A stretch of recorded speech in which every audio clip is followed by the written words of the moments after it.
Good morning. Thank you for joining me today. Got my little dog co-host here.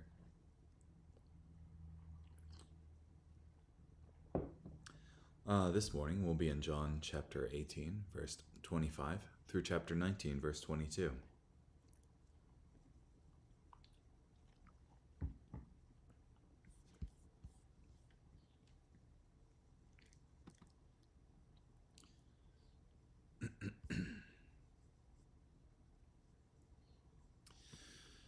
Meanwhile, Simon Peter was standing in the courtyard, warming himself.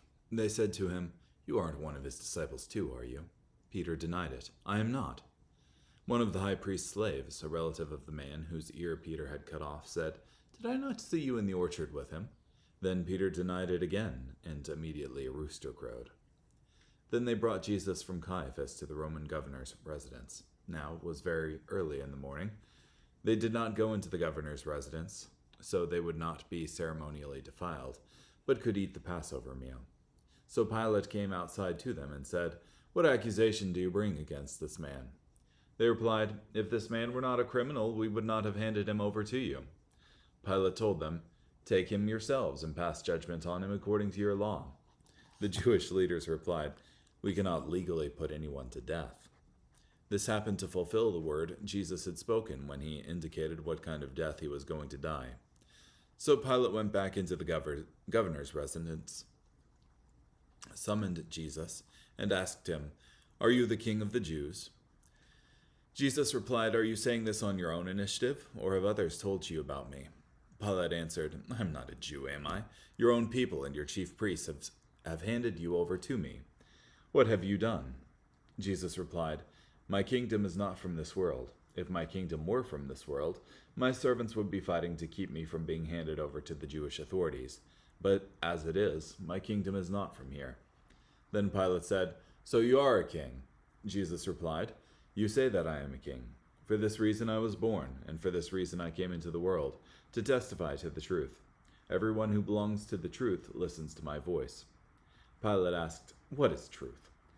When he said this, he went back outside to the Jewish leaders and announced, "I find no basis for an accusation against him. But it is your custom that I release one prisoner for you at the Passover. So do you want me to release for you the king of the Jews?" Then they shouted back, "Not this man, but Barabbas." Now, Barabbas was a revolutionary. Then Pilate took Jesus and had him flogged severely. The soldiers braided a crown of thorns, and put it on his head, and they clothed him in a purple robe. They came up to him again and again and said, "Hail, King of the Jews," and they struck him repeatedly in the face. Again Pilate went out and said to the Jewish leaders, "Look, I am bringing him out to you, so that you may know that I find no reason for an accusation against him." So Jesus came outside, wearing the crown of thorns and the purple robe. Pilate said to them, "Look, here is the man." When the chief priests and their officers saw him, they shouted out, "Crucify him! Crucify him!" Pilate said, "You take him and crucify him. Certainly I find no reason for an accusation against him." The Jewish leaders replied, "We have a law, and according to our law he ought to die, because he claimed to be the Son of God." When Pilate heard what they said, he was more afraid than ever. And he went back into the governor's residence and said to Jesus, "Where do you come from?" But Jesus gave him no answer. So Pilate said, "Do you refuse to speak to me? Don't you know I have authority to release you and to crucify you?" Jesus replied, "You would have no authority over me at all unless it was given to you from above. Therefore the one who handed me over to you is guilty of greater sin." From this point on, Pilate tried to release him. But the Jewish leaders shouted out, "If you release this man, you are no friend of Caesar. Everyone who claims to be a king opposes Caesar." When Pilate heard these words, he brought Jesus outside and sat down on the judgment seat in the place called the Stone Pavement, Gabbatha in Aramaic. Now it was the day of preparation for the Passover, about noon. Pilate said to the Jewish leaders, "Look, here is your king." Then they shouted out, "Away with him! Away with him! Crucify him!" Pilate asked, "Shall I crucify your king?" The high priest replied, "We have no king except Caesar." Then Pilate handed him over to them to be crucified. So they took Jesus, and carrying his own cross, he went out to the place called the place of the skull, called in Aramaic Golgotha.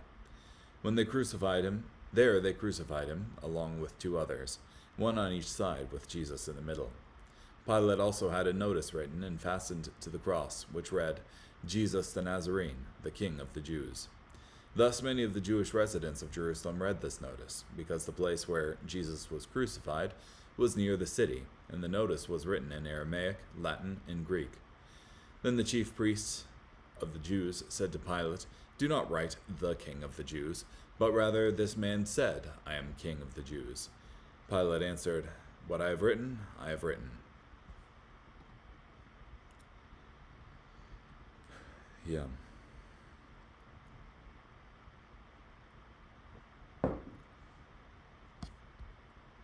So after the phony trial here,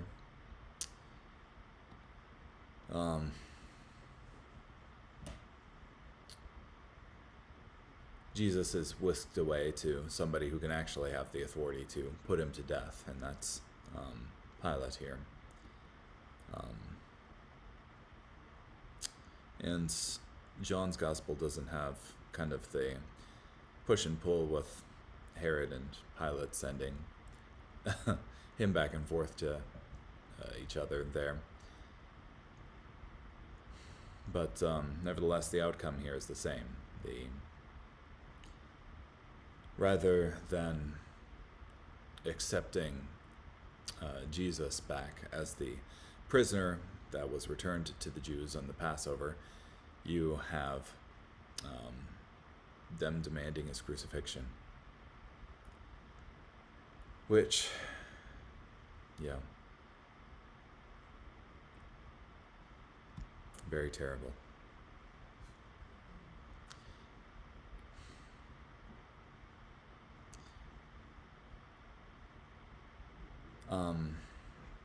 You have also the Jews kind of pushing and saying, rather than accepting Jesus as their king, rather than accepting the anointed one, God, as their king, they reject him and choose a king for themselves. In this case, Caesar. But it reminds me of Samuel, since we're going through that, where rather than accepting God as their ruler over them, they yell, no, but we'll have a king like all the other nations. And in their case, they choose Saul as king over them.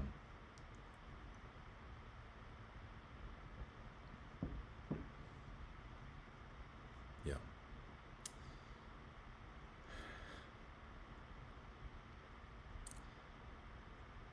It's funny, too, not funny, but sad, that Herod here, what was it, Pilate? Yeah, Pilate, says to them that he finds no fault with this man, and says so several times, and tries to placate them by flogging Jesus. And they won't have any of it, but rather demanded again and again that he be crucified. Pretty crazy. Let's see what Guzik has to say here. Peter stood and warmed himself, watching Jesus from a distance at the house of Annas. Peter hoped to mix into the small crowd and remain unnoticed. Yet because Peter was with them, therefore they noticed him. Luke 22:61 indicates that Peter could see Jesus, probably at a distance. Peter likely saw the hard slap unexpectedly put upon Jesus, and understood that this whole incident was going to be more violent and messy than he had thought. The shock of this sight increased the level of stress and panic for Peter as he stood and warmed himself. You are not also one of his disciples, are you? This unnamed one at the fire asked the same question as the servant girl at the door, even placing it in the negative as she did. For a second time, Peter said, I am not, and denied any association with Jesus. For a second time, we see that there was another disciple present. John, no doubt. Peter knew John was present and known as a disciple of Jesus, but he didn't want to be known. because they say, "You are not also one of his disciples." One of the servants of the high priest, a relative of him whose ear Peter cut off. This is the kind of thing that John would know, having connection with the high priest and his household. "Did I not see you in the garden with him?" The relative of Malchus would pay special notice of the man who attacked his kin. Even in the light of the night fire in the courtyard, he thought he recognized Peter as the man who attacked Malchus with a sword from behind. "Did I not see you?" The I is emphatic in the original, as we say, "Did I not see thee with my own eyes?" from Alfred. Peter then denied again. Matthew 26:74 tells us that Peter denied this third time with cursing and swearing, hoping that this would make them think even more that he was not associated with Jesus. We could say that at this point it was not the faith of Peter that failed, but his courage. And immediately a rooster crowed.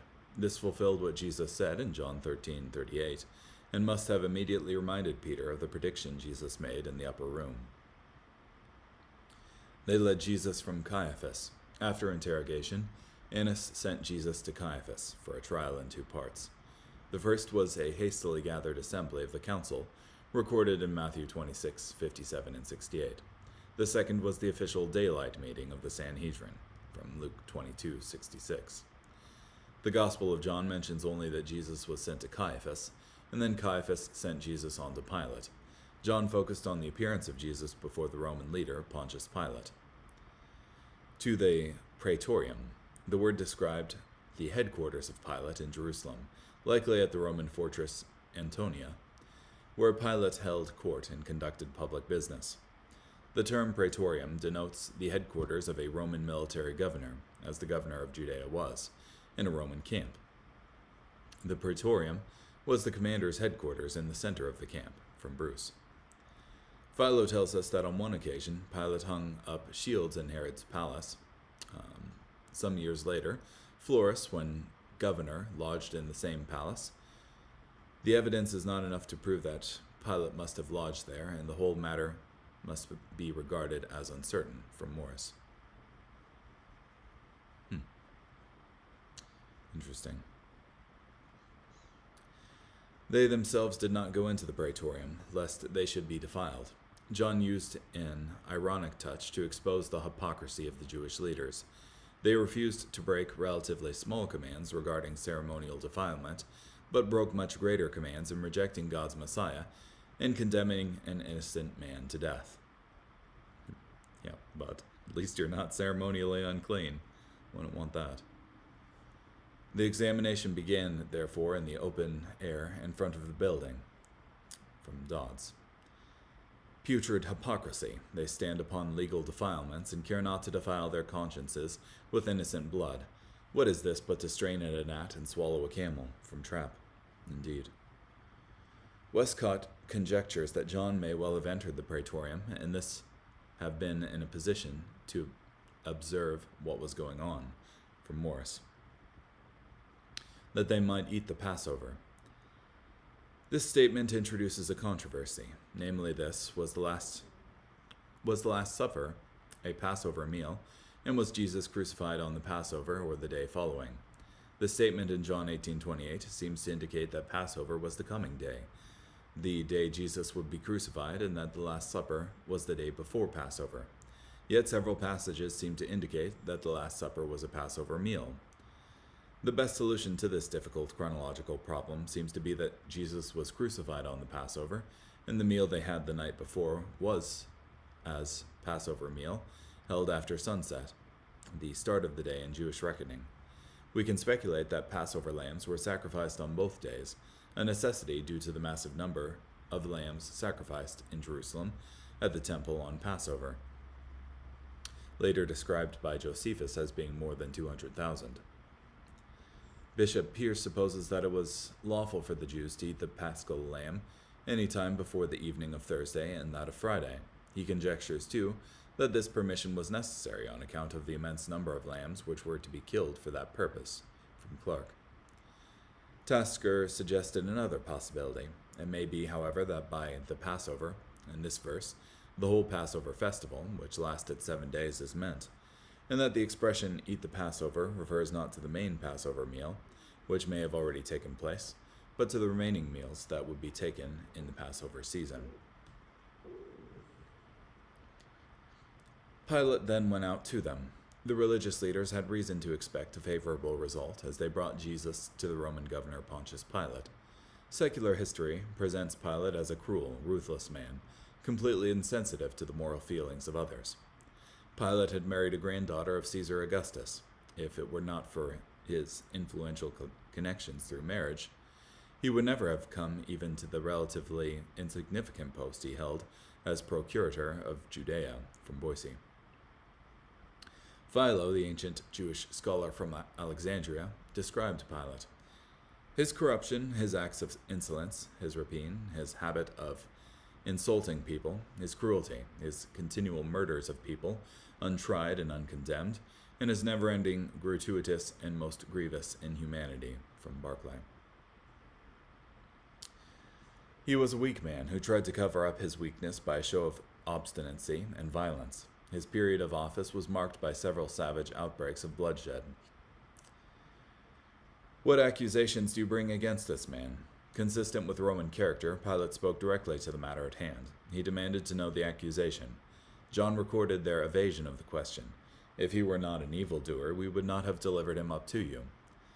They had had his cooperation in making the arrest. Now they apparently expected that he would take their word for it, that the man the Romans had helped to arrest was dangerous and should be executed, from Morris.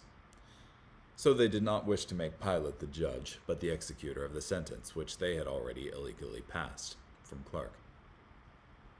We have condemned him. That is enough. We look for you to carry out the sentence at our bidding. So the ecclesiastical authority has often said to the secular arm since.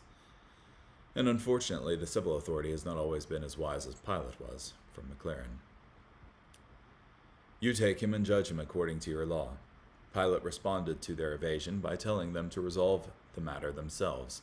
If they would not bring Pilate an accusation that mattered to him, then they would have to judge him according to their own law, and not bother the Romans.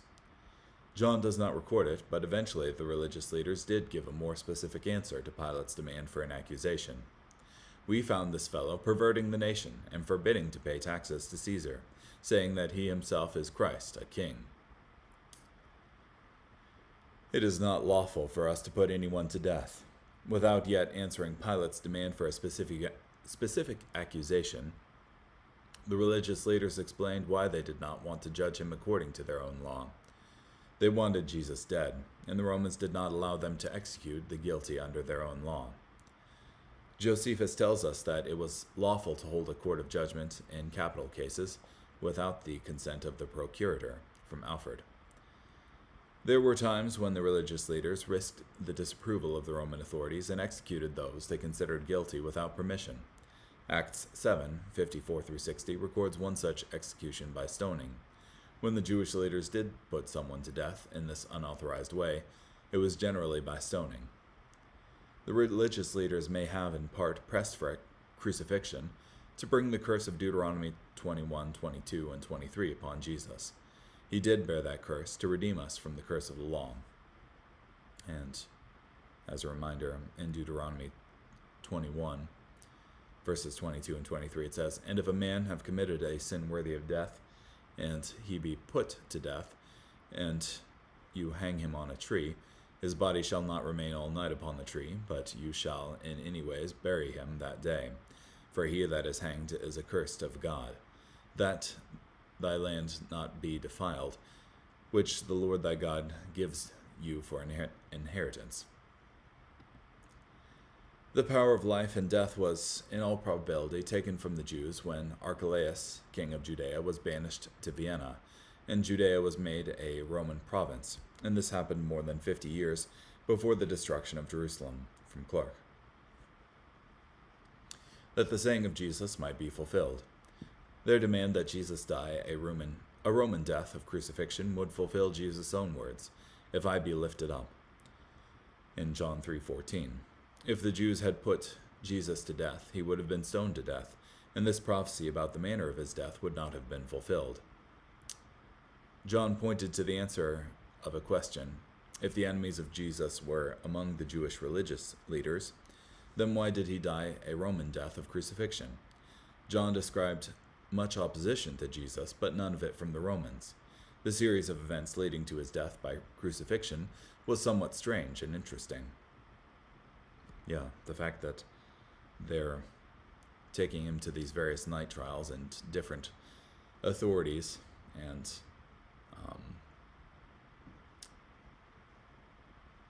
showing a great deal of animosity, but no decisive action from certain people. Only for him to end up here in front of Pontius Pilate and be once again put on trial.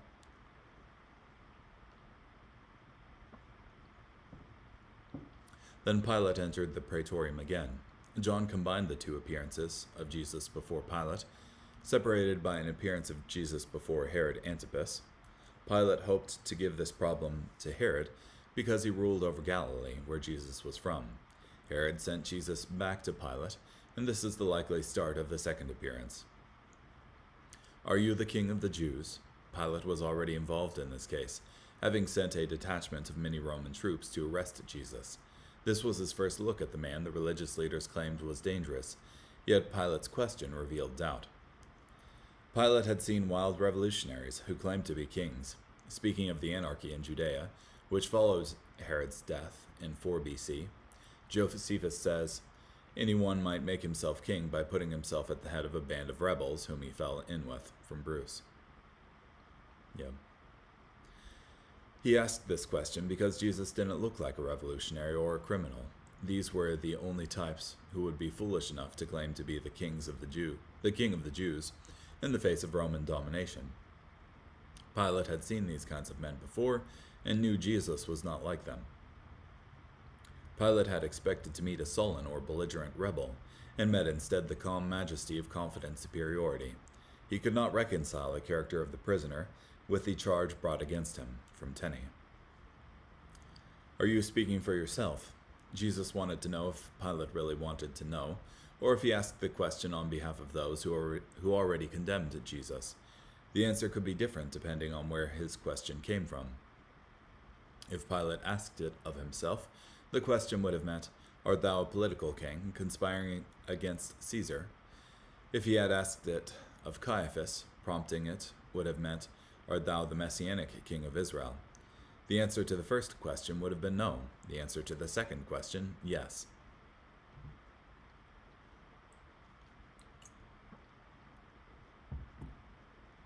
Yeah, so, in case that wasn't super clear.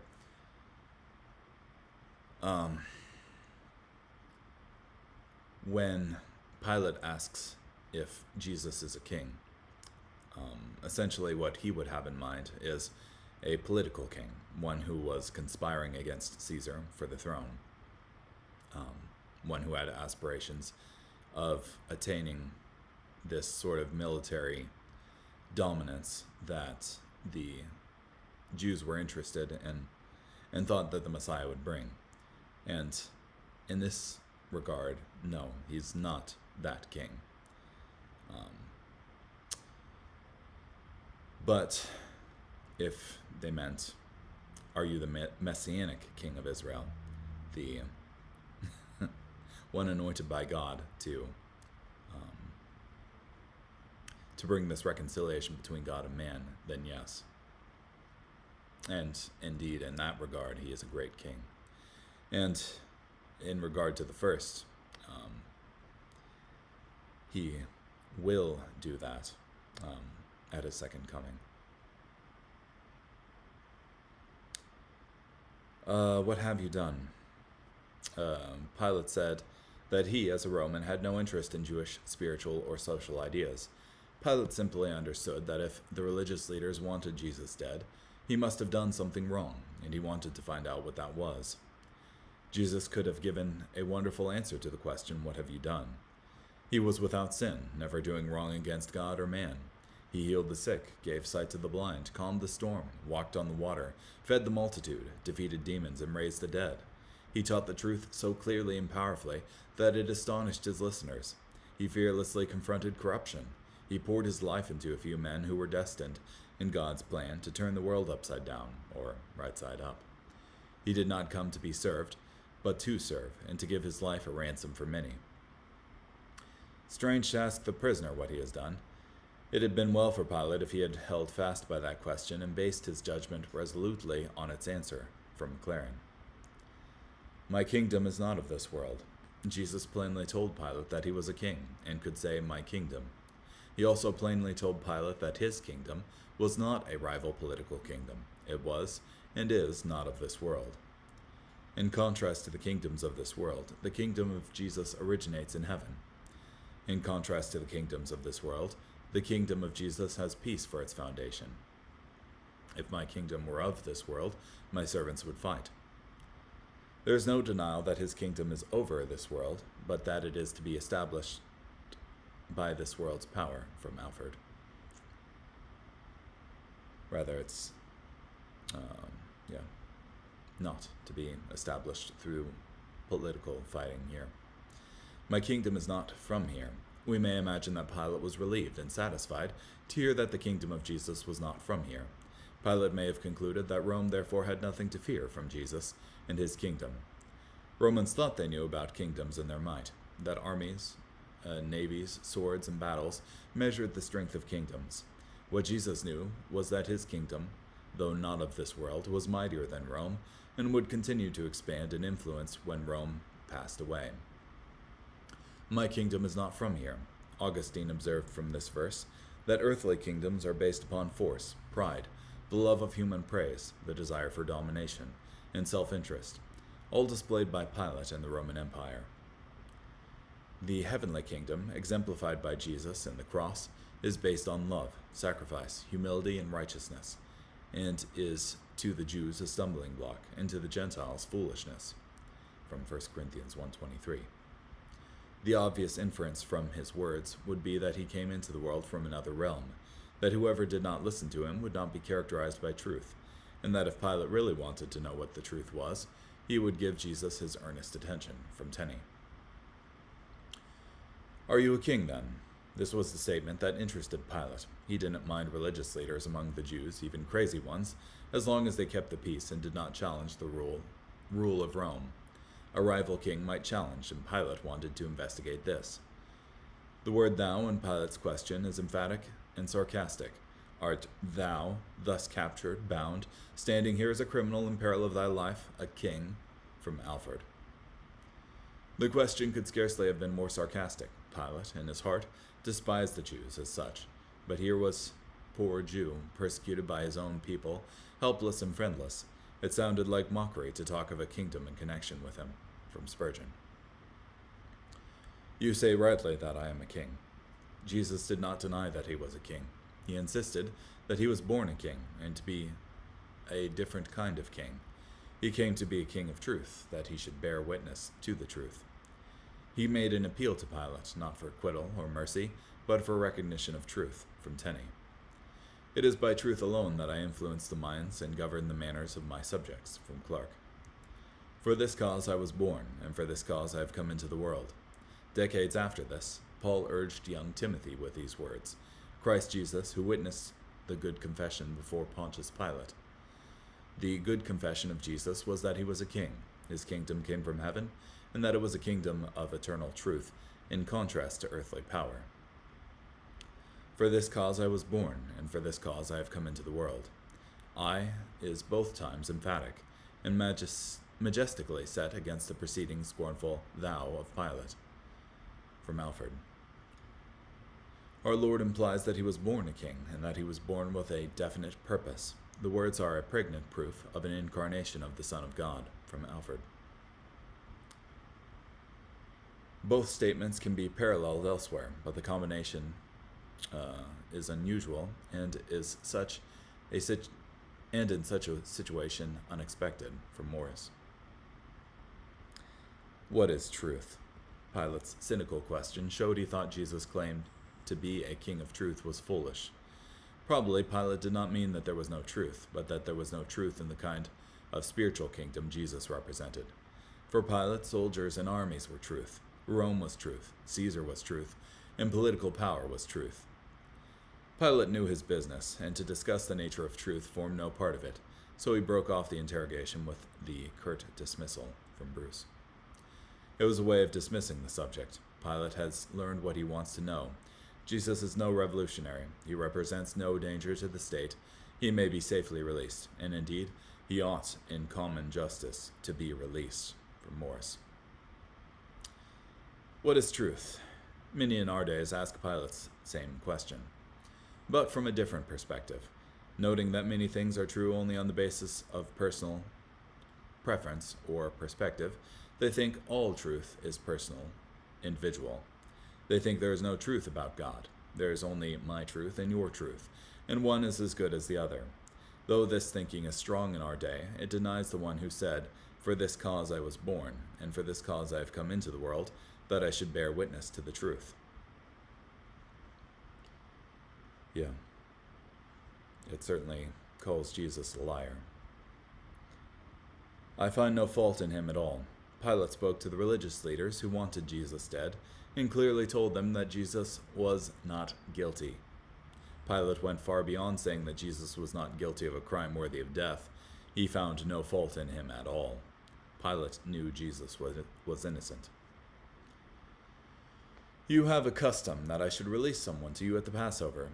Judging there was something different and innocent about Jesus, Pilate hoped this custom of releasing a prisoner might help deliver this man who Pilate knew was innocent, of which we have no information elsewhere, although Josephus in Antiquities relates that at Passover, Albinus released some robbers from Dodds. Nothing relative to the origin of reason of this custom is known. Commentators have swam in an ocean of conjecture on this point. They've lost their labor and made nothing out. From Clark. "Do you therefore want me to release to you the King of the Jews?" Pilate phrased the question this way to appeal to the Jewish crowd. He thought they would want a man named as their own king to be spared death by crucifixion. Like all weak men, he was not easy in his conscience and made a futile attempt to get the right thing done, yet not suffer for doing it. From Maclaren. Not this man, but Barabbas. The crowd rejected Jesus and chose Barabbas instead. Pilate hoped they would spare Jesus, but the crowd instead condemned him. Matthew 27:20 says that this was not a spontaneous response from the crowd, but one deliberately promoted by the religious leaders. But the chief priests and elders persuaded the multitudes that they should ask for Barabbas and destroy Jesus. When the crowd chose Barabbas instead of Jesus, it reflected the fallen nature of all humanity. The name Barabbas sounds very much like son of the Father, Bar Abba. They chose a false, violent son of the Father instead of the true Son of the Father. This prefigures the future embrace of the ultimate Barabbas, the one popularly called the Antichrist. People today still reject Jesus and choose another. Their Barabbas might be lust, it might be intoxication, it might be self and the comforts of life. This mad choice is every day made, while men prefer the lusts of their flesh before the lives of their souls. From Trapp. Barabbas was a robber. Mark 15:7 tells us he was one of several insurrectionists who had committed murder in the insurrection. The Romans would have thought of Barabbas as a terrorist, and many Jews would think of him as a freedom fighter. It would seem that Barabbas was a member of the local resistance movement. Because of his opposition to the Romans, he would be a hero to many of the Jews. From Morris. He uses the term almost certainly to denote, as Josephus habitually does, a zealot insurgent. In Mark 15:27, the same word is used of the two men who were crucified along with Jesus. From Bruce. Quite likely, Barabbas was a guerrilla resistance fighter who had been captured by the Romans and was being held for execution. Barabbas was accused of at least 3 crimes: theft, insurrection, and murder. You and I may fairly take our stand by the side of Barabbas. We have robbed God of his glory. We have been seditious traitors against the government of heaven. If he who hateth his brother be a murderer, we also have been guilty of that sin. From Spurgeon. If anyone knew what it meant that Jesus died in his place, it was Barabbas. He was a terrorist and a murderer, yet he was set free, while Jesus was crucified. the cross Jesus hung upon was probably originally intended for Barabbas. Yeah. I think I'll leave the next here till next time. So, pretty crazy how we can substitute what God wants for our lives with what we want. And in the case here, you had the Jews choosing Barabbas rather than Jesus. You had them choosing a false son of the Father rather than the true one. And so likewise, we can so often choose things that God doesn't want for us in our lives rather than what he does. And I think that's part of what's entailed by repentance, of thinking again, of recognizing what we have previously thought of as good and evil, not being right, but rather what God thinks of as good and of evil as being right, ultimately. Yeah, and accepting that. Which, it's the same sin as Eden, repeated again and again and again. Anyhow, thank you for so much for joining me today. Hope you have a great day. Bye.